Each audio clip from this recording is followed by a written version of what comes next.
Pourquoi sommes-nous réunis ici ce soir? C'est pour interroger l'ouvrage de Guillaume Cuchet, « Comment notre monde a cessé d'être chrétien ». Alors cet ouvrage montre qu'un krach religieux a eu lieu en Occident, et surtout en France, dans les années 60. Un effondrement qui serait antérieur aux explications traditionnellement admises, que le professeur Cuchet va vous expliquer. Alors le changement est spectaculaire. Dans les années 60, nous pouvons compter 94 ou 94% des Français qui étaient baptisés. Aujourd'hui, nous comptons 30%. Et 25% se rendaient à la messe dominicale. Seuls 2% poursuivent cette pratique aujourd'hui. Alors cette étude va nous expliquer un petit peu ce qui s'est passé en identifiant des pistes interpellantes. Voilà, je vous laisse la parole. C'est un sujet sur lequel je travaille depuis de nombreuses années et que j'étais parti des archives d'un personnage qui s'appelle le chanoine Fernand Boulard, qui était un ecclésiastique et qui était le grand spécialiste des questions sociologiques dans l'Église de France. Et c'est à lui que l'épiscopat avait confié le soin de piloter des enquêtes sur la pratique religieuse dans tous les diocèses de France. Ça a duré une vingtaine d'années. C'était des opérations gigantesques qui mobilisaient des centaines de prêtres, de religieux, de religieuses, et qui ont produit des dizaines de mètres linéaires d'archives. Il y en a dans tous les diocèses, il y en a aussi au Centre national des archives de l'Église de France. Et je me suis intéressé à ces matériaux, à cette documentation, parce qu'on a une photographie extrêmement précise de ce qu'est le catholicisme français des 20 ans qui suivent la Seconde Guerre mondiale, en gros. Et de ces 20 ans de comptabilité méthodique, le chanoine Boulard avait tiré deux grandes conclusions. La première, c'était l'étendue des contrastes du catholicisme français. Des contrastes sociologiques, il était sous-représenté dans certains milieux, surreprésenté dans d'autres, des contrastes de sexe ou de genre, comme on dit maintenant, les femmes étant toujours plus pratiquantes que les hommes, des contrastes entre les âges, avec une courbe de pratique par âge très caractéristique, un pic à 12 ans où on a 80% de la génération et la dégringolade commence le dimanche d'après la communion solennelle. La génération venant prendre ses positions religieuses définitives à 20 ou 25 ans, 55% au-dessous, en gros, c'est à peu près cette espèce de grand coude qui existe dans la société française depuis les lendemains de la Révolution française, pratiquement, depuis le début du XIXe siècle, et puis surtout les contrastes géographiques. Et le chanoine Boulard est connu pour ce qu'on appelle la carte Boulard en France, c'est-à-dire la carte de la pratique religieuse dans la France rurale, dont la première édition date de 1947, et qui est peut-être le document le plus fascinant de l'histoire de France, parce que tous les historiens français le retrouvent sur le plan démographique, sur le plan politique, sur le plan économique. C'est la carte la plus structurante de l'histoire de France jusqu'à une date relativement récente. Quelqu'un comme Emmanuel Todd, de nos jours, commente encore très souvent la carte Boulard, qui n'a pas fini d'être instructive pour nous. Donc il y avait cette première leçon, c'est-à-dire des contrastes géographiques très forts dans le catholicisme français, sans équivalent ailleurs dans le monde, puisque un même dimanche des années 50, vous pouviez avoir 100% de pratique dans un bourg du nord de la Vendée, tout le monde était là, sauf 3 excusés canoniques, et le même dimanche, à 200 km de là, dans le Limousin, vous aviez 0%. Donc les écarts allaient de 0 à 100 dans les campagnes françaises des années 50. Dans les villes, c'est plus resserré parce qu'on ne descend jamais à 0, mais on monte jamais au-dessus de 45. Mais dans les campagnes, ça va de 0 à 100. Donc ces contrastes extraordinaires, c'est-à-dire ces chrétientés à la fois extrêmement compactes, sans beaucoup d'équivalents en Europe à l'époque, et ces pays extraordinairement détachés ou déchristianisés, c'était la première leçon des enquêtes Boulard. Ce qui signifie d'ailleurs, soit dit en passant, que la moyenne de pratique nationale signifie rien, parce qu'en fait, elle additionne, enfin, signifie pas grand-chose, parce qu'elle additionne des situations extraordinairement contrastées, des situations à 100%, des situations à 0, et vous n'avez pas forcément quelqu'un à 50. Hein. Donc, il y a ce premier problème. Et puis le deuxième problème, c'était, le deuxième constat massif, c'était alors qu'on s'était lancé dans cette opération de comptabilisation systématique, parce qu'on était très inquiet de l'état du christianisme dans la société française au sortir de la Seconde Guerre mondiale. On était au lendemain de la publication d'un livre retentissant qui s'appelait « La France, pays de mission », en 1943, des abbés Godin et Daniel, que la France, qui fournissait la moitié des missionnaires catholiques dans le monde, puisse être elle-même un pays de mission. Ça surprenait dans le contexte du milieu du XXe siècle. Et au fond, on avait compté, très alarmé par ces constats formulés pendant la guerre, notamment au sein de ce mouvement qu'on appelait missionnaire du catholicisme français. Et au bout de 20 ans de comptabilisation, on s'était plutôt rassuré. Au fond, ce que ces enquêtes des années 50 avaient montré, c'est qu'il restait encore beaucoup de christianisme dans la société française, une situation bien moins inquiétante que redoutée au sortir de la Seconde Guerre mondiale. Et la conclusion qu'avait cru pouvoir en tirer le chanoine Boulard, qui était un esprit très méthodique, c'était qu'au fond, il ne se passait pas grand-chose dans cette histoire. Ça partait de moins haut qu'on ne l'imaginait. Il n'y avait jamais eu d'âge d'or, ça n'avait jamais été, à l'échelle nationale, une situation d'unanimité triomphante, et il en restait plus qu'on ne le redoutait au sortir de la guerre. Donc on avait une espèce de pente légèrement déclive, et une histoire où il ne se passait rien, une histoire sans événement, avec une pente un peu déprimante, parce qu'on n'arrivait pas à renverser la courbe, mais en même temps assez rassurante, parce qu'elle vous garantissait qu'elle vous préservait des mauvaises surprises. Et alors, je suis parti de ces constats de Boulard parce que j'ai constaté dans ses archives qu'à partir du milieu des années 60, alors qu'il venait de conclure à la stabilité globale des taux dans la longue durée, tous ses correspondants dans tous les diocèses de France, dans les 87 ou 90 diocèses de France, ont commencé à lui écrire à partir de 67, 68, en lui disant « Monsieur le chanoine, les courbes plongent ». Et c'était très contre-intuitif pour lui parce que, précisément, il avait conclu avec raison, parce que sur la période qu'il étudiait, c'était vrai, qu'il ne se passait pas grand-chose, en règle générale, sur le plan de la pratique religieuse. Donc, grande surprise, qui a été mon point de départ. J'ai constaté, en fait, dans sa production publiée, qu'il témoignait de cette inquiétude, et en allant dans ses archives, j'ai compris d'où ça lui venait, parce que j'ai vu, effectivement, tout son réseau de correspondants lui écrire. Alors, est-ce que vous pourriez nous dire quelques mots sur cette dernière enquête du chanoine Boulard ? Alors, voilà, il est mort en 1977, donc il a eu le temps de voir la crise. Le concile se termine en 65, la crise bat son plein entre 65 et 75 ou 78 en France, donc il en a été un témoin très lucide, il connaissait extrêmement bien le catholicisme français, et du coup, fort de ces témoignages alarmés qui lui remontaient des diocèses, il s'est lancé dans une enquête que j'ai mis au jour dans ce livre, une enquête très précise, comme il savait les faire, entre en gros 1968 et 1972, il a cherché à savoir ce qu'il en était. Puisque tout le monde commençait à dire que ça dégringolait, les journalistes aussi, il avait des relations un peu compliquées avec les journalistes, et il avait tendance à ne pas faire confiance aux sondages, notamment, et du coup, il s'est emparé du dossier. Il a mené une enquête pendant 4 ans, d'où il a tiré 3 conclusions qui ont été le point de départ de ma propre enquête. La première conclusion, c'était qu'on avait effectivement affaire à une rupture dans la pratique religieuse, la pratique dominicale en particulier, une rupture absolument spectaculaire, une perte de l'ordre du quart au tiers des pratiquants du début des années 60 en 2 ou 3 ans, en 1965 ou 1968, dans ces eaux-là.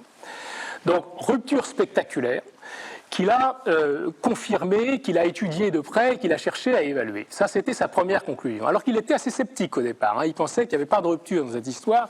Il a été obligé d'en convenir. Sa deuxième conclusion, qui est très intéressante pour nous aujourd'hui, c'est qu'il a daté cette rupture de 1965. En disant c'est en 1965-1966, plutôt 65 que 66, que la rupture s'est produite. Et pas, comme on le disait déjà à la fin des années 60 et au début des années 70, et pas en 68. C'est-à-dire que ça n'était pas un effet de mai 68, des événements de mai, ça n'était pas non plus un effet de la fameuse encyclique du pape Paul VI, Humanae Vitae, sur la contraception, qui a suscité, comme vous savez, une crise carapinée dans le milieu catholique, en tout cas français, allemand et européen d'une manière générale.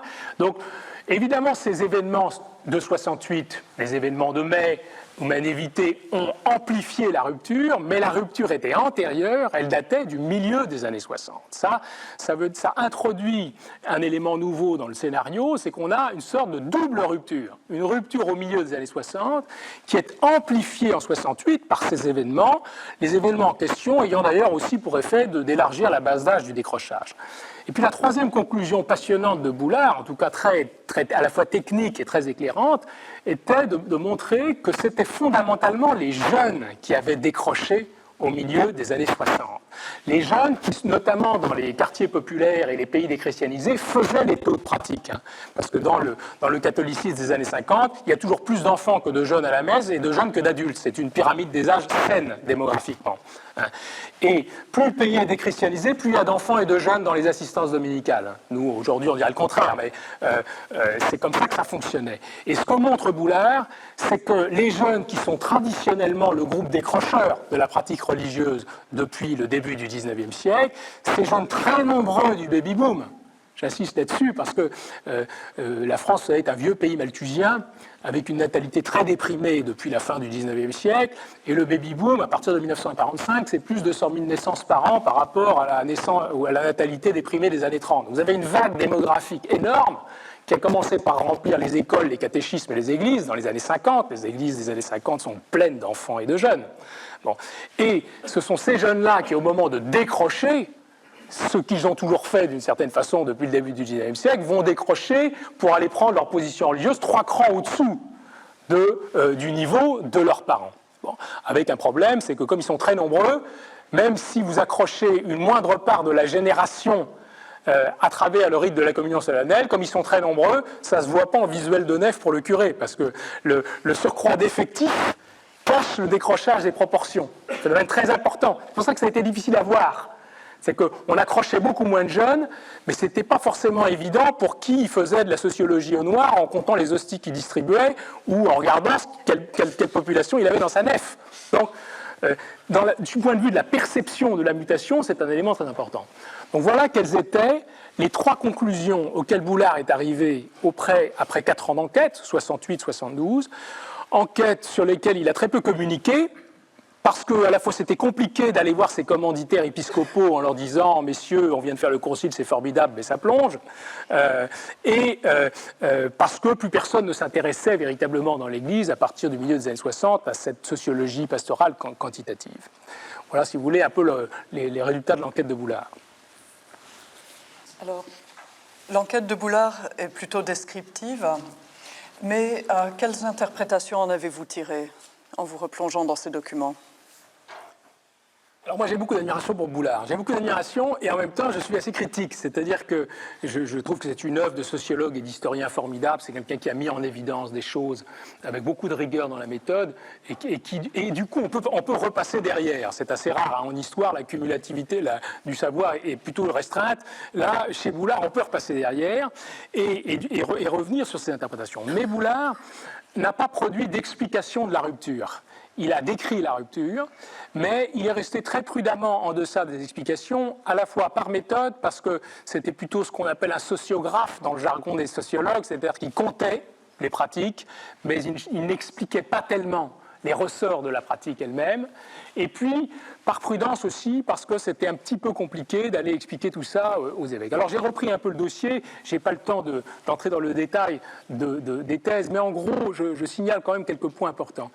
Le premier point important, c'est évidemment la question, encore sensible aujourd'hui dans l'Église, de savoir si la rupture a bien eu lieu en 65, et qu'elle a été si profonde, il faut qu'il y ait eu un événement derrière pour la provoquer. Dans cette histoire où il ne se passe rien, si tout à coup on perd un quart ou un tiers des pratiquants en 2 ans, c'est qu'il s'est passé quelque chose pour les perdre. Il faut qu'il y ait un événement derrière la rupture en question. Et on ne voit pas très bien quel autre événement que le Concile, à cette date, en 65, pourrait avoir provoqué la rupture. Donc, cette question du Concile, il a entreaperçu le problème. Il a un peu tourné autour, mais il avait été lui-même expert conciliaire. C'était un petit peu compliqué pour lui d'entrer dans le dossier. Alors, moi, je me suis repenché sur la question. J'ai repris un certain nombre de statistiques locales. Et en gros, ma thèse est à peu près la suivante. Je simplifie, mais le temps nous est compté, qui est de dire que le Concile n'a pas provoqué la mutation au sens où on aurait pu en faire l'économie. La mutation se serait produite de toute façon, et elle s'est produite dans les pays protestants, sans Concile. Donc, le Concile ne provoque pas la mutation comme, je dirais, la thèse intégriste ou traditionnaliste le dirait et le répète volontiers. Mais, je veux dire, pour éviter d'avoir à donner raison à la thèse intégriste sur la chronologie, on a évité de regarder de près comment malgré tout pouvaient s'articuler concile et rupture. Et ma thèse est la suivante, qui est de dire que le concile a déclenché la mutation. Le concile a fixé le calendrier de la mutation en régime catholique. Mutation qui était totalement inattendue. Tous les voyants étaient positifs au début des années 60 et le chanoine Boulard s'attendait à tout sauf à un plongeon de ce type-là. Donc le concile déclenche la mutation tout en lui donnant une intensité particulière, à la fois par ses dispositions et par la pastorale post-conciliaire qui est née. Donc ça, c'est la première thèse du livre, que de dire, au fond, essayons de penser un scénario de double décrochage, une première mutation au milieu des années 60 qui a un lien avec le concile, même si ça n'est pas le lien qu'imagine intégriste et traditionnaliste, et des événements autour de 68 qui amplifient la rupture. La deuxième thèse importante, c'est de montrer, je l'ai déjà un peu dit, je serai rapide, que, à mon avis, le fait générateur de la rupture, c'est le décrochage des baby-boomers. Cette génération mutante des baby-boomers qui va, par la zone de faiblesse du système, c'est-à-dire par le décrochage post-communion solennelle, qui va, d'une certaine façon, casser le système.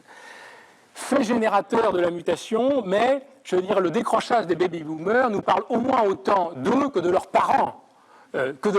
Qui les ont laissés faire, nolens volans, qui n'avaient peut-être pas le choix, mais il y a là autour, je dirais, de la génération du concile, autour d'événements comme le passage de la communion solennelle à la profession de foi, autour de l'allongement de la scolarité obligatoire en France en 1959 à 16 ans, qui a créé dans les familles des différentiels de niveau d'éducation qui ont bloqué toute une série de processus de transmission et d'héritage. Il y a une génération qui est la génération mutante et qui, en vieillissant et en remontant dans la pyramide des âges, va laminer tous les étages.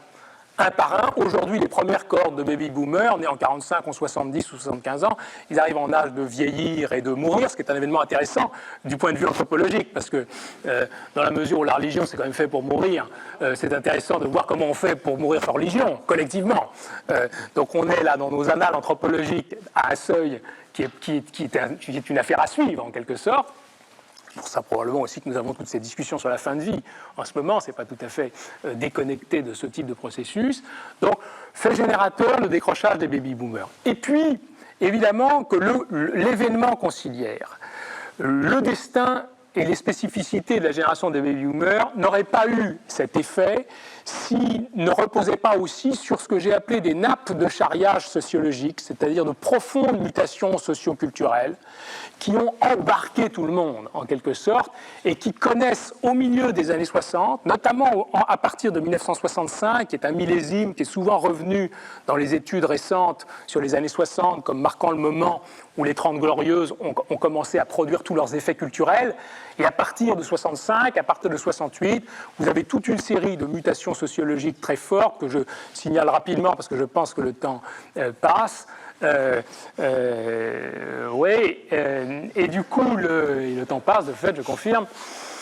Du coup, première mutation, je fais simplement que les énoncer, le fait que le catholicisme français a perdu, par exode rural, en 10 ou 20 ans, ces réserves rurales, précisément, sur lesquelles il reposait, ces régions A de la carte Boulard, les pays chrétiens de la carte Boulard, qui permettaient en quelque sorte, passez-moi l'expression, d'équilibrer les comptes du catholicisme français par tout un jeu de vases communicants.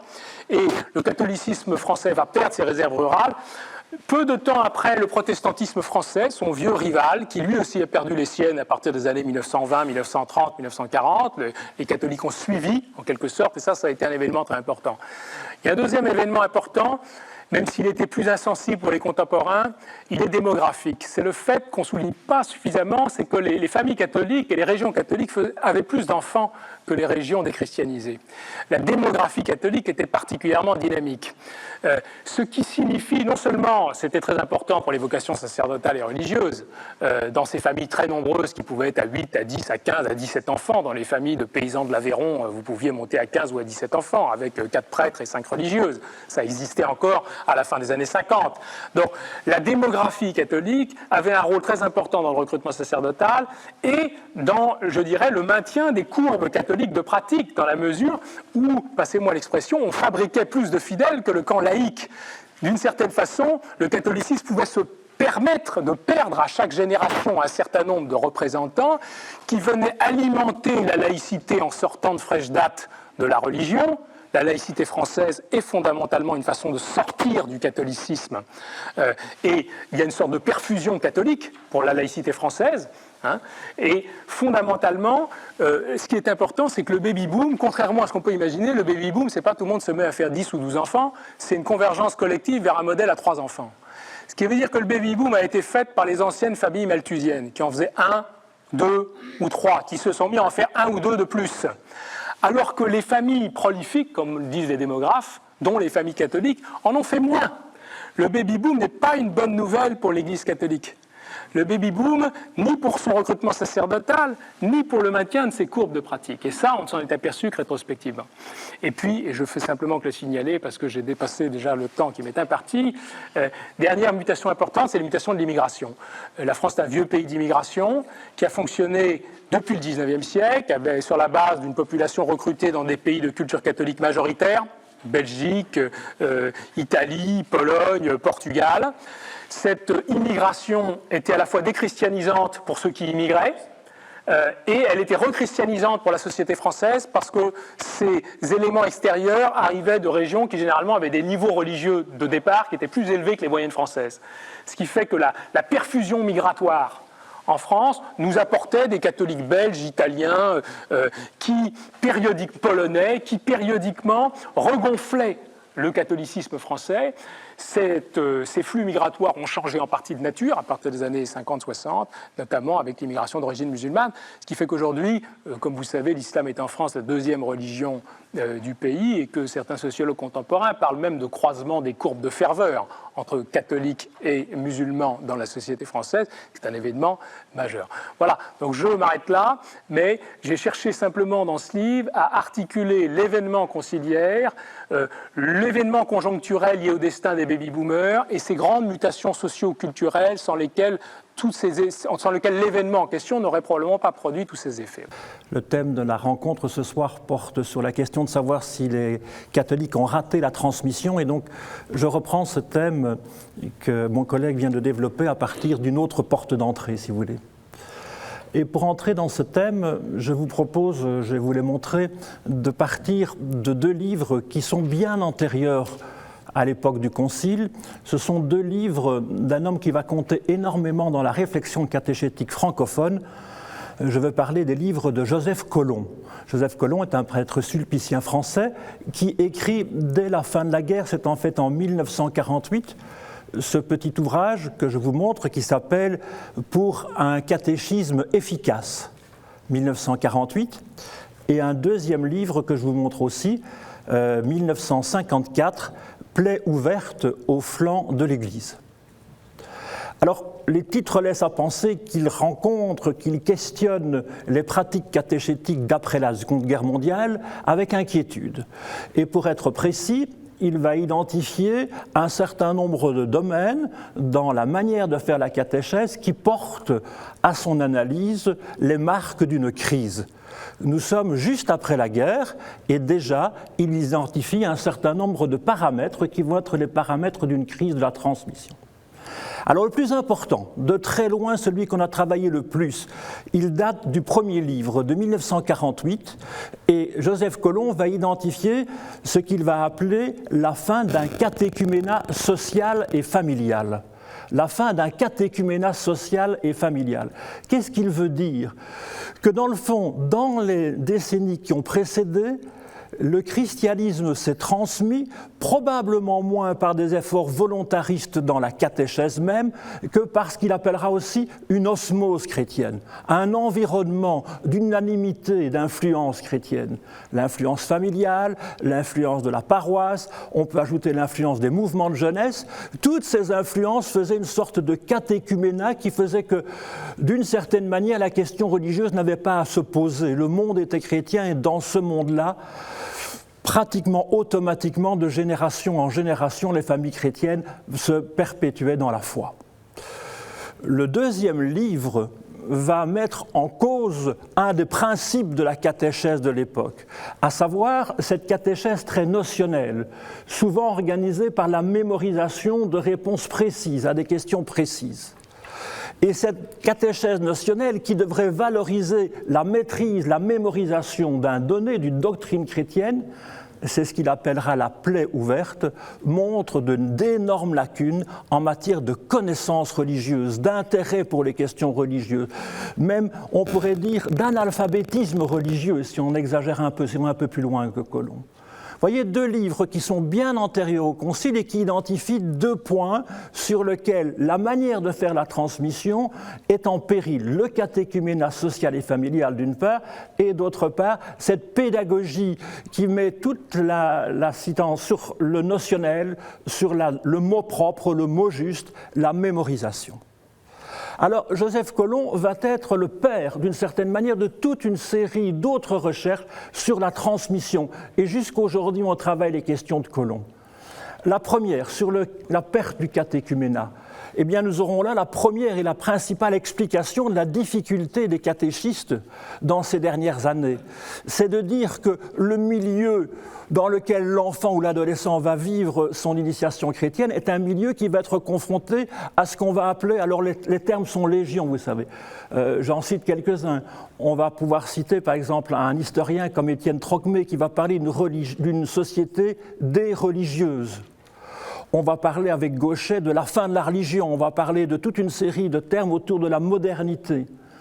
Ce que l'on constate, c'est que trois influences, celle de la quête d'une liberté personnelle, celle de la volonté de faire des choix individuellement, et celle de ne valider des réalités, y compris des réalités religieuses, spirituelles, qu'à la suite de débats et d'en discussions dans une logique démocratique, tout ce qu'on va appeler la modernité, d'une certaine manière, va mettre à mal ce modèle de la catéchèse très très profondément. Et avant de chercher des explications sur une date, sur un motif précis, c'est plutôt cette perte d'un catéchuménat social et familial qui va être la première et la principale explication d'une difficulté. Ce qui veut dire en creux que le retour à un modèle d'avant cette modernité, d'avant cette liberté, cet individualisme ou cette autonomie, ou on pourra encore dire cette volonté de débattre, de discuter, est vu par ces analystes comme un leurre. On ne reviendra pas à la société classique d'avant tous ces éléments-là. Si on prend sur la question de la notion, le mot juste, la vérité qu'il fallait maîtriser à travers un catéchisme très très précis dans ses méthodes, cette méthodologie qui semble être finalement peu efficace va interroger largement le champ de la question catéchétique à partir des données des sciences pédagogiques et des sciences humaines. Et l'on va trouver chez Colomb et chez ses successeurs toute une série de marques d'intérêt pour la pédagogie, par exemple pour l'activité, pour le débat, pour la discussion avec les destinataires. Ces éléments qui étaient simplement des éléments d'une transmission directe d'un destinateur à un destinataire se brouillent lorsque le destinataire voudrait parler, voudrait discuter, voudrait débattre. On peut aller un peu plus loin à propos de la première analyse de Colomb en ajoutant deux autres éléments. À dire vrai, ils sont plutôt chez les successeurs de Colomb que chez Colomb lui-même, mais ils appartiennent à la même réflexion qui anticipe la question de la difficulté à transmettre avant les périodes du Concile. Quels sont ces deux éléments ? D'une part, c'est une question, donc je l'ai déjà un peu abordée, sur le mot juste, sur l'énoncé précis, sur l'idée que l'on va transmettre une vérité chrétienne. De plus en plus, les recherches, non seulement en pédagogie, mais également en psychologie du développement, vont mettre à mal cela, en disant qu'il faut adapter ce que l'on dit aux capacités, notamment à la maturité psychologique et spirituelle des destinataires. Qu'il est impossible, dans une société qui évolue, de dire des choses à un public qui est censé seulement les recevoir et les admettre sans en discuter. Un indice, si vous voulez, en théologie morale, c'est intéressant de voir cela. Il y a un grand théologien moraliste de la fin des années 50, Bernard Ehring, qui publie son grand livre sur la loi du Christ en 3 tomes. Dans un des tomes, il parle du doute. Et le doute, jusque-là, était compris comme pécamineux. En fait, c'est quelque chose qui est un indice de quelqu'un qui n'a pas bien reçu toute cette doctrine, toute cette vérité. Et il en parle pour la première fois en théologie chrétienne comme une attitude qui est respectable. C'est le signe que quelqu'un s'interroge, veut mieux comprendre avant d'adhérer. On arrive donc à cette évolution. Et l'autre élément, c'est une réflexion plutôt d'ordre théologique sur la mission de l'Église quand elle transmet. Est-ce que la mission de l'Église est d'un ajustement, de rêver un ajustement pur et simple, une vision régulatrice, ou bien est-ce qu'elle doit aller vers d'autres modèles? Et Colomb introduit cette question, une catéchèse qui, avant d'être une transmission doctrinale, serait un motif, un prétexte, une facilitation à rencontrer la personne du Christ et la personne des autres.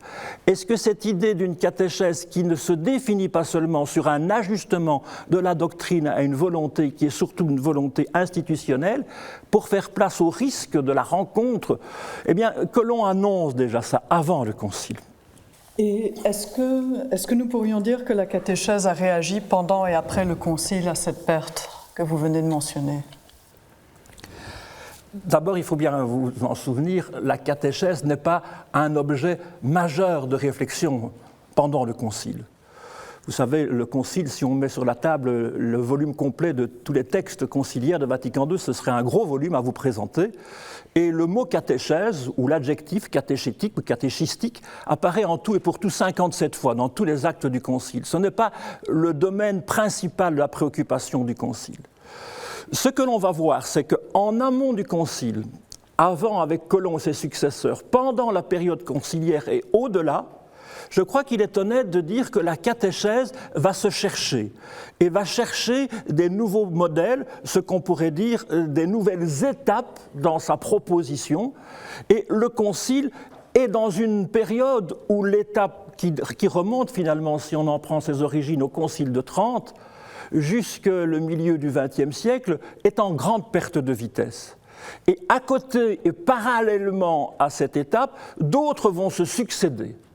Alors pour bien comprendre ce que je résume très vite ce soir, il faut bien comprendre que ces 4 étapes que je peux rapidement identifier devant vous vont non pas être seulement chronologiques, la première puis la seconde et ainsi de suite, mais la première va continuer sur certaines formes, tandis que la deuxième va apparaître, la troisième ne va pas remplacer la seconde, et finalement on va se retrouver au XXIe siècle avec la coexistence de plusieurs modèles catéchétiques. Avec une difficulté d'ailleurs de faire consensus parce que ces modèles, en partie, ont des anthropologies, des pédagogies et des théologies différentes. Mais c'est le signe, vous entendez à ma voix qui monte, que je tiens au respect pour l'acte catéchétique. C'est le signe que les catéchistes des années 50, 60, 70 et jusqu'à aujourd'hui ont sans cesse cherché à articuler leur soif de proposer la rencontre avec Jésus-Christ avec des réalités sociales, avec des réalités humaines qui sont en évolution. Et on ne pourrait pas dire c'était mieux avant, c'est pire après, à ce moment-là c'était juste, maintenant c'est erroné.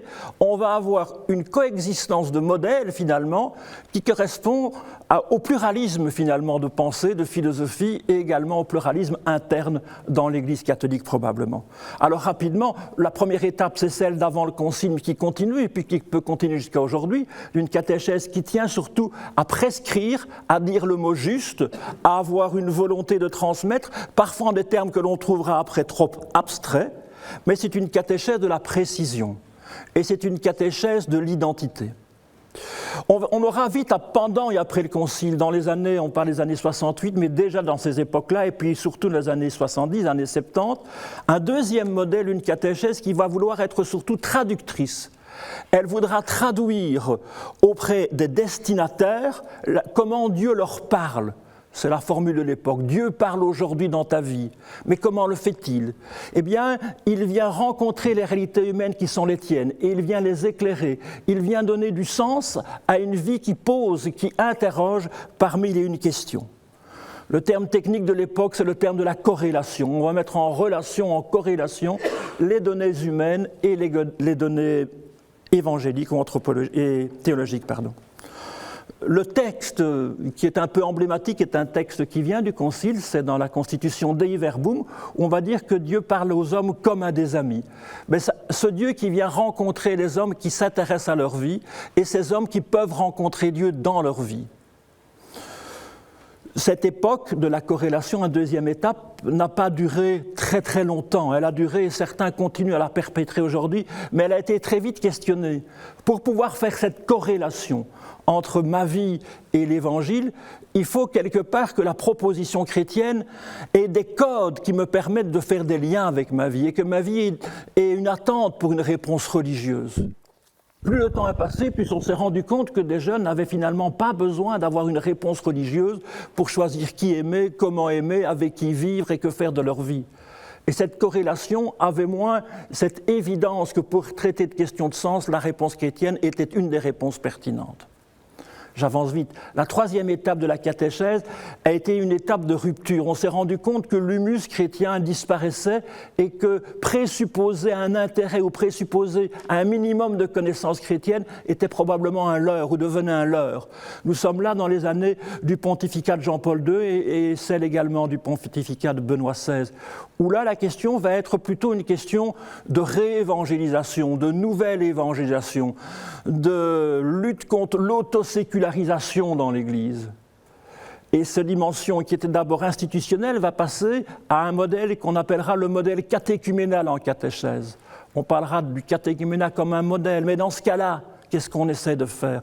On essaie d'intéresser une personne, un individu, à des questions chrétiennes.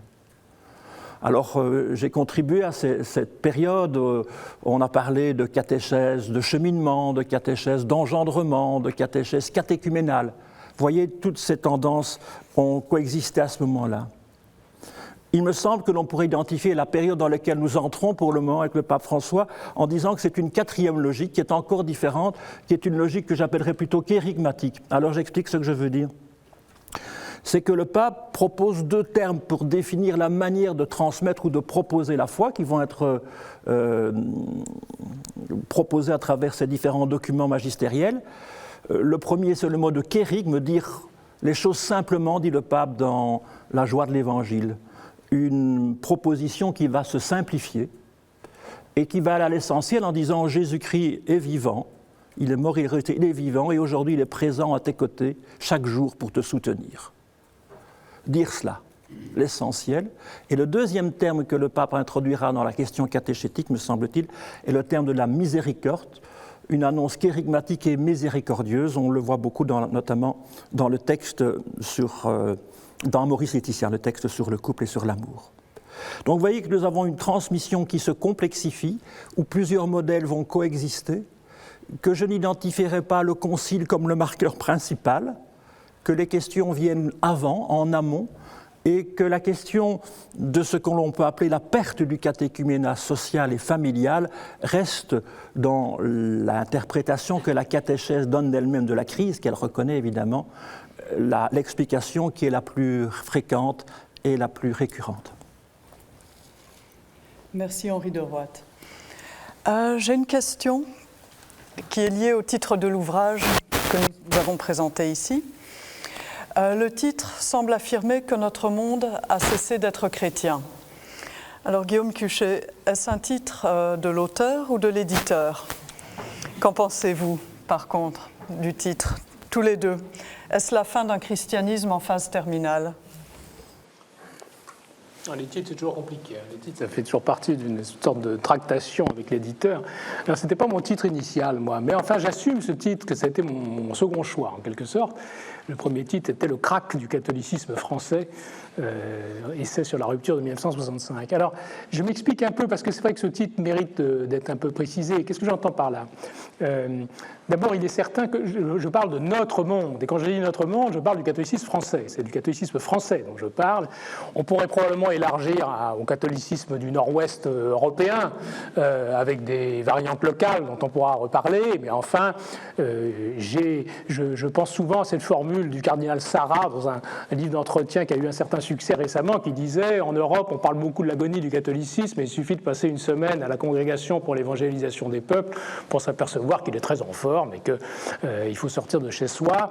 Bon, alors je le crois volontiers, même s'il faudrait regarder de plus près de quoi est faite cette santé apparente et ce qu'elle donnera à long terme, mais comme disait l'autre, à long terme, tout le monde sera mort. Donc, je précise simplement, effectivement, mon périmètre géographique. Je parle du catholicisme français. C'est la première chose. La deuxième chose, c'est que je récuse complètement, dans mon introduction, la thèse, qui est la thèse d'Emmanuel Todd, notamment, qui est un monsieur qui a des tas d'idées fécondes et qui fait beaucoup réfléchir, mais qui, depuis plusieurs années, répète l'idée que le catholicisme français est en train de vivre sa crise terminale. C'est son expression. Sa crise terminale, moi je crois, au vu de manifestations récentes, je pense particulièrement, quoi qu'on en pense, à la Manif pour tous, par exemple, en 2013, qui a mis des centaines de milliers de personnes dans la rue, et les catholiques, certains catholiques y ont joué un rôle important, que pour un malade en phase terminale, le catholicisme français me paraît relativement en forme. Donc je ne parle pas du tout de crise terminale, mais en revanche, ce qui est certain, c'est qu'il y a un changement de format absolument spectaculaire. Et c'est ça que j'ai voulu cerner par ce titre. L'idée, c'est que c'est pas parce que notre monde a cessé d'être chrétien qu'il n'y a plus de chrétiens. Bien sûr, il y a encore des chrétiens, mais il y a quand même un problème qu'il faut avoir en tête, c'est que à partir d'un certain moment, les chrétiens, les catholiques en l'occurrence, ne sont plus assez nombreux ou plus assez influents pour avoir de véritables effets sociaux. Ils peuvent avoir des effets politiques encore ponctuellement. On l'a encore vu dernièrement pour la primaire de la droite avec l'élection de François Fillon. Donc les catholiques, quand ils se mobilisent, sont susceptibles d'avoir un impact politique ponctuel dans un dossier particulier. Mais il y a cette idée que quand on passe sous une certaine barre statistique, qu'il est difficile à fixer, mais qui est peut-être de l'ordre de 10% de pratiquants, les mouvements dans l'Église ne sont plus mécaniquement des mouvements dans la société, parce qu'on n'est plus assez nombreux ou plus assez influents pour, j'allais dire, transformer les uns en mouvement dans la société. Inversement, au contraire, les mouvements dans la société continuent de se répercuter dans l'Église. Dans ce sens-là, ça continue de fonctionner. Mais dans le sens inverse, ça fonctionne beaucoup moins. Donc l'idée, c'est ça, c'est de dire, attention, il y a des phénomènes de seuil, des effets de seuil, et quand on passe sous un certain seuil, on entre dans une sorte de marginalité sociale. Elle n'est pas complète, bien sûr. Aujourd'hui encore, on pourrait citer quelques chiffres, mais aujourd'hui, vous avez effectivement ce qui est à peu près 30 à 35% de la génération en France qui est baptisée dans l'Église catholique dans les 7 ans. Quand Boulard a fini ses statistiques en 65, on l'a rappelé tout à l'heure, il y avait 94% de la génération baptisée dans les 3 mois. Donc vous voyez un peu l'ampleur de la rupture, et on est à 2% de pratique dominicale, 1,8% dans la dernière enquête quantitative un peu sérieuse sur le sujet. Mais il y a encore une moitié de Français qui se considèrent comme catholiques quand on leur pose la question au jour d'aujourd'hui. Donc il y a encore, je dirais, des réserves de culture catholique assez importantes dans la société française. Toute la question, un peu tout l'enjeu, c'est une question débattue, est de savoir si cette culture catholique peut survivre indéfiniment à l'extinction du système de croyances et de pratiques qui la porte. Moi, je pense que non. Mais j'ai des amis avec qui je discute âprement de ces problèmes qui pensent que oui. Qu'au fond, mes courbes de pratique sont des indices superficiels de christianisme, que l'essentiel n'est pas là, et qu'à la limite, on peut imaginer une forme de survie du christianisme qui survivrait au système de pratique qu'il a porté. Moi, j'ai tendance à penser comme historien, et je me demande même si comme théologien, c'est une très bonne théologie que d'aller dans cette direction-là, mais j'ai tendance à penser comme historien que le destin de la pratique et de la culture catholique sont liés. C'est-à-dire que, bien sûr que la culture catholique peut survivre à la disparition des pratiques sur une génération, 2 générations, 3 générations, mais à terme, leurs destins sont liés et la chute de l'un suit la chute de l'autre. Et c'est un peu la raison pour laquelle, je terminerai par là, dans ce titre, Comment notre monde a cessé d'être chrétien, il y a un côté délibérément alarmiste. Je dirais un peu un catastrophisme pédagogique, c'est-à-dire en disant aux gens, écoutez, prenez vos responsabilités. Ernest Renan, cet immense esprit qui était Ernest Renan au XIXe siècle, disait « Nous pouvons ne pas avoir de religion parce que d'autres en ont à notre place ». Ça, c'était très français aussi. Nous pouvons ne pas avoir de religion parce que d'autres en ont notre place. Mais c'est de moins en moins vrai, ça. Ce ne sera pas vrai éternellement. Ça veut dire que parmi ces 50% de Français qui continuent de se déclarer catholiques quand on leur pose la question, il faut que chacun prenne ses responsabilités. Ceux qui sont attachés à la pérennité du christianisme devront se donner, demain ou après-demain, les moyens de cette pérennité. Et les moyens de cette pérennité, c'est aussi pour ça que j'ai fait cette étude un peu précise, on peut les étudier de près, et je pense que la pratique y contribue, et que, en un sens, cette courbe de pratique, comme le pensait Boulard, n'est pas simplement, je dirais, une façon commode de quantifier un domaine où l'inquantifiable domine, mais que c'est aussi la partie visible d'une réalité invisible, et ça je faisais peut-être de la bonne théologie catholique, la partie visible d'une réalité invisible qui a une signification sociale et spirituelle importante, voilà, d'où ce titre, même si évidemment il fait un peu réagir. Henri de Roodt, est-ce que nous pouvons dire la même chose de notre monde belge? Oui, c'est sûr que le livre de Guillaume Cuchet développe et décrit les réalités surtout françaises, et probablement faut-il marquer un certain nombre de distinctions. Alors elle n'efface pas la question de la crise, de la difficulté de transmission, mais elle particularise le dossier si on le prend à l'échelle de la Belgique francophone. On peut prendre toute une série d'indices d'une réelle différence pour différents domaines de la vie pastorale entre la Belgique francophone et la France.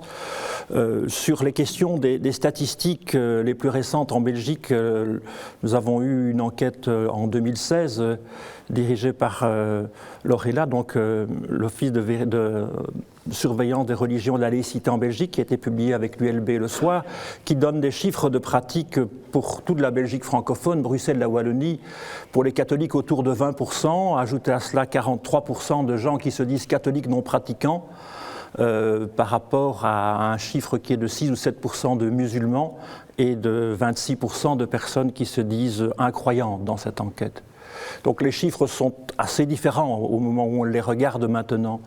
Il y a des particularités qui font qu'aussi en Belgique, la différence ville-campagne est assez différente, que par rapport à ce que décrit Guillaume Cuchet, qui est une terrible question, me semble-t-il, c'est la disparition d'un catholicisme populaire.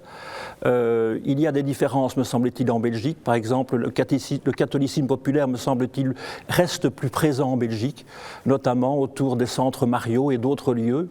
On peut également identifier quelques différences, par exemple sur la présence du clergé, où la Belgique a fait le choix d'accueillir largement des prêtres venus d'autres pays. Donc il y a des différences. Cela dit, il y a des questions qui sont les mêmes et qui sont posées par Guillaume Cuchet, qui interroge. Et je ne sais pas trop comment on peut vérifier par quel bout les prendre. Vous savez, quand on a entendu la première fois ces signes de décroissance, il y a un certain nombre d'auteurs, je pourrais vous poser la question à la cantonade pour savoir ce que vous en pensez, qui ont presque vu cela comme un assainissement, en disant ceux qui resteront chrétiens, ce sont vraiment les gens qui y croient vraiment, ceux qui font le choix pour Jésus-Christ, pas ce qu'on critiquait avec la formule d'un christianisme sociologique. Je ne suis pas sûr que ce soit une bonne analyse, vous voyez celle-là. D'autres, je pense par exemple à quelqu'un que vous connaissez, un philosophe, un théologien célèbre comme Paul Valadier, qui a décrit les éléments de cette crise en disant d'apparence le christianisme est mal équipé pour y résister, mais culture du débat, c'est quand même la parole, culture de la parole, ça devrait être une culture chrétienne, liberté de croire. Si la catéchèse ne parvient à catéchiser que ceux qu'elle oblige à être là et que dès qu'ils ont la liberté, ils s'en vont, ça pose problème. Promotion de l'individu, du sujet, du choix de vie, du projet de vie. Donc des gens ont dit, cette situation délicate pourrait être, à condition que l'Église sache l'appréhender de bonne manière, l'occasion d'un sursaut d'une théologie peut-être plus profondément inspirée de l'esprit de l'Évangile. Donc il y a eu ces réactions-là. Et puis, il me semble que moi, la différence que je vois, qui n'est pas vers l'effondrement, c'est la différence de ce passage où, autour notamment des réalités du catéchuménat, il y a la proposition d'aller à la rencontre avec des moyens qui sont les moyens du dialogue, qui sont les moyens de l'écoute et qui sont les moyens finalement d'une certaine pudeur. Aller à la rencontre des personnes qui le veulent, non plus pour perpétuer une logique qui petit à petit s'est effilochée dans une logique peut-être plus institutionnelle, mais pour entendre des besoins spirituels nouveaux. Et donc cette nouveauté qu'amène non pas tellement un catéchuménat qui est un catéchuménat de réévangélisation, c'était peut-être comme ça qu'il a été pensé à partir des années 40 jusqu'à la fin du XXe siècle, mais dans une logique plus de de rencontre, vous comprenez ce que je veux dire, dans une découverte d'une aventure spirituelle nouvelle. Il y a peut-être pour la première fois une transmission qui s'affronte à cette question impressionnante et difficile de dire comment parler à des gens qui n'ont pas le vocabulaire, qui n'ont pas la rencontre, qui n'ont pas l'histoire d'une tradition chrétienne, et comment entrer en dialogue et en contact avec ces personnes. Il y a là un changement qui est important. Il est lié, et là je rejoins tout à fait Guillaume Quiché, on peut en reparler tout à l'heure, est lié à la prise en compte de ce que ça signifie les moyens d'une transmission et qui sont ceux d'une minorité que le pape Benoît XVI appelait créative, une minorité créative. Quel bilan de tout cela peut-on tirer de cette rupture de transmission pour la catéchèse? Guillaume Cuchet, vous avez mentionné la responsabilité de ceux qui se déclarent catholiques. Ça, c'est une première chose à prendre en compte. Mais quelles leçons peut-on tirer pour demain? Ça, les leçons, là, je suis bien embarrassé pour les donner et les tirer, mais je dirais brièvement, il y a une chose qui est assez frappante en France en ce moment, vous l'avez peut-être aperçu, il y a beaucoup d'ouvrages qui sont sortis ces derniers temps sur l'identité catholique, qu'est-ce qu'être catholique, comment être catholique dans cette société où l'on est désormais minoritaire. Il y a une floraison d'ouvrages assez étonnante. Et on sent bien qu'il y a une sorte de recomposition identitaire qui est en cours. Et que le problème qui se pose finalement, c'est, on pourrait peut-être le formuler de la manière suivante, qui est de dire comment d'abord devenir minoritaire dans une société où on a longtemps été très majoritaire, qui est un premier problème, et comment devenir minoritaire en restant une minorité ouverte et constructive et créative, comme disait Benoît XVI. C'est quelque chose qui inquiétait par exemple un personnage comme René Raymond à la fin de sa vie, qui, constatant un peu l'effondrement des courbes et connaissant le passé intransigeant du catholicisme français, se disait « ils vont avoir du mal à devenir minoritaires sans revenir à leur intransigeance historique ». Et c'est une vraie question. C'est une vraie question. De savoir au fond comment on fait pour être une minorité qui a une identité forte, parce qu'une minorité qui dure a forcément une identité forte, c'est pas pathologique d'avoir une identité forte, il en faut une. Tous les juifs minoritaires en France, les protestants minoritaires en France ont toujours eu une identité forte, donc il faut une identité forte, mais il ne faut pas effectivement qu'elle soit enfermante, sclérosante, et tout le débat qu'on a eu ces derniers temps entre catholicisme dit d'identité et catholicisme dit d'ouverture, j'aime pas beaucoup ces deux catégories, mais enfin tournait quand même autour de ce premier problème. Donc il y a certainement un problème de ce type-là. Après, je dirais, peut-être la deuxième chose, je dirais, comme historien, l'historien ne peut pas faire grand-chose. Moi, je ne sais pas comment redresser les courbes, et je suis fort aise de ne pas avoir à les redresser, parce que je serais bien en peine de donner de suggérer des pistes. Mais en revanche, ce qu'on peut faire, c'est essayer peut-être de dépassionner cette histoire récente de l'Église, qui est une histoire à la fois l'histoire d'affrontements, née du Concile, d'affrontements antérieurs, mais avivés par le Concile. Et il est évident que ce catholicisme, en particulier ce catholicisme français qui a plongé statistiquement, même s'il se défendait de toute préoccupation statistique comme d'une mauvaise pensée, le fait de plonger statistiquement, ça a alimenté la conflictualité dans l'Église, puisque, à l'évidence, les partis affrontés dans l'Église se reprochaient mutuellement d'être responsables de la catastrophe, en simplifiant outrageusement le tableau et en faisant fi de tous les paramètres socio-culturels sur lesquels personne n'avait barre, ni les uns ni les autres, et qui embarquaient tout le monde. Donc, l'histoire de ce point de vue-là peut peut-être, je dis peut-être parce que je ne me fais pas trop d'illusions non plus sur sa capacité à pacifier les mémoires et la situation, mais qu'on en vienne enfin à une vision un peu consensuelle des faits, qu'on commence par établir les faits. Trop souvent, on a transité aux explications, aux interprétations, sans prendre le temps d'établir la chronologie, les faits, l'ampleur de la rupture, où, par qui, comment. Bon.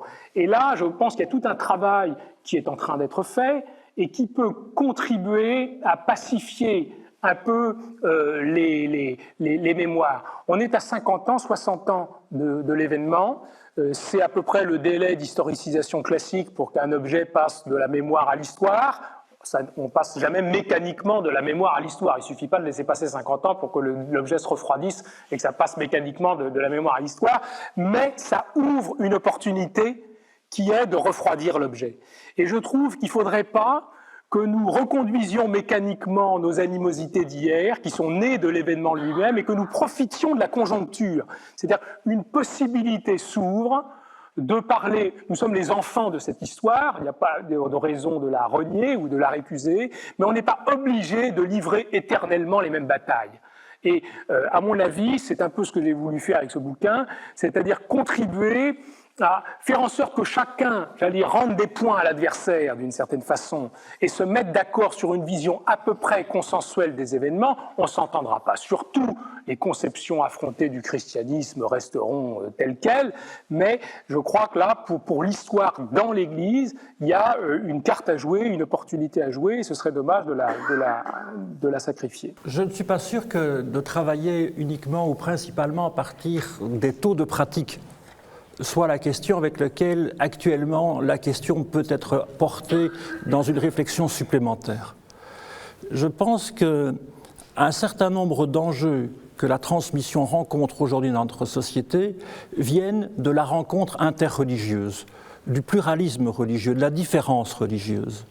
Et la catéchèse est questionnée pour savoir si elle ne se limite, c'est un but tout à fait digne, hein. Si je dis se limite, c'est pour forcer le trait, si elle ne se limite qu'à faire entrer dans l'Église et à essayer de garder dans l'Église les générations montantes, ou si elle se risque à être un lieu où des gens qui sont d'une conviction sont prêts à rencontrer provisoirement, de manière complètement interreligieuse, dans une différence d'opinion, des personnes qui ont d'autres convictions, qui ont d'autres croyances, qui ont peut-être d'autres traditions.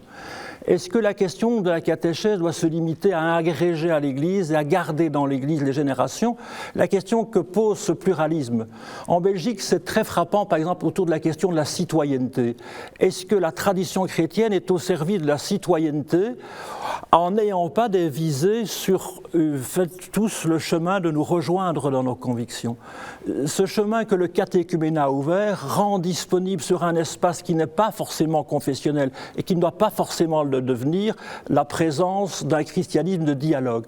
Cette question est un terrible défi pour l'Église et pour la catéchèse, et les lecteurs ou les paramètres à lesquels on lisait le taux de catéchisation, le taux de baptême et peut-être le taux de pratique dominicale sont peu opérants pour se positionner par rapport à ce défi de la catéchèse, ou en tout cas du dialogue dans lequel nous sommes très engagés en Belgique notamment actuellement.